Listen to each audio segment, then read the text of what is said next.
হেতুৰ ওপৰত একো প্ৰতিক্ৰিয়া দিবলগীয়া নাই, তেওঁলোকৰ এইটো সংগঠনৰ আভ্যন্তৰীণ বিষয়। কিন্তু কথাটো হৈছে শংকৰজ্যোতিৰ ওপৰত ছোৱালী এজনী এলিগেশ্যন আনিছে।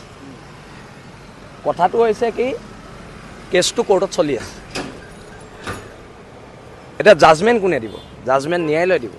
জাজমেণ্ট মই দিম নেকি বা কোনোবা ব্যক্তি বিশেষে দিব নেকি? জাজমেণ্টটো কোনো ব্যক্তি বিশেষে নিদিয়ে, জাজমেণ্ট ন্যায়ালয়ে দিব।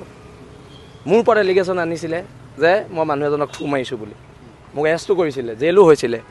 তাৰপিছত ন্যায়ালয়ে জাজমেণ্ট দিছে যে থু নাই মৰা, হয়নে নহয়? ন্যায়ালয়ে ক'ব কথাবিলাক। এতিয়া আকৌ নতুন বাম উকিল ওলালে নহ'ব নহয়। এতিয়া ইয়াত জাজ ঢেৰ ওলাইছে অসমত, জাজ ওলালে নহ'বতো।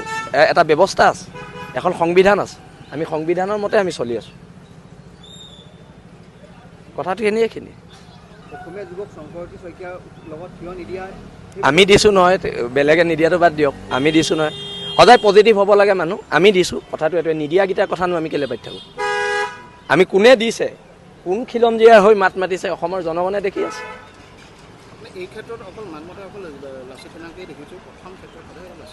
আমিয়ে থাকিম, চিন্তা কৰিবই নালাগে। বাকীবোৰৰ কথা মই কেনেকৈ ক'ম? মই আমাৰটোহে ষ্টেণ্ডটো দিব পাৰিম। মই মোৰ ঘৰখনৰ কথা ক'ব পাৰিম, মই বেলেগৰ ঘৰৰ কথা কেনেকৈ ক'ব পাৰিম?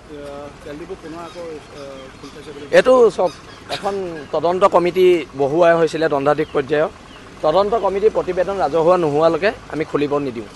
এতিয়া খুলিছে যদিও কাইলৈ ইয়াৰ বিৰুদ্ধে আমি অইলত প্ৰতিবাদ কৰিম, অইল ইণ্ডিয়াৰ কৰ্তৃপক্ষৰ লগত আলোচনাত বহিম।